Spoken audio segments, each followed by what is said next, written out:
श्री स्वामी समर्थ नावाचा वटवृक्ष जेव्हा आपल्याला सावली द्यायला उभारतो, श्री स्वामी समर्थ नावाचं कृपा छत्र जेव्हा आपल्या डोक्यावर उभारतं, तेव्हा मात्र आपल्याला एक गोष्ट कळून चुकते की आपण अशा कृपा छत्राखाली आहे, आपण अशा सावली खाली आहे की या सावली खाली केवळ सुख सुख आणि सुख मिळणार आहे.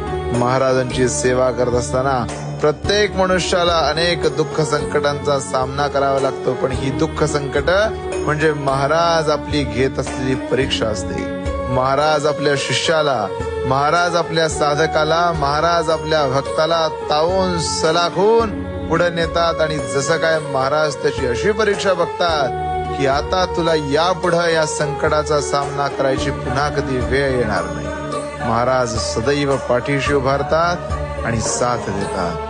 श्री स्वामी समर्थ.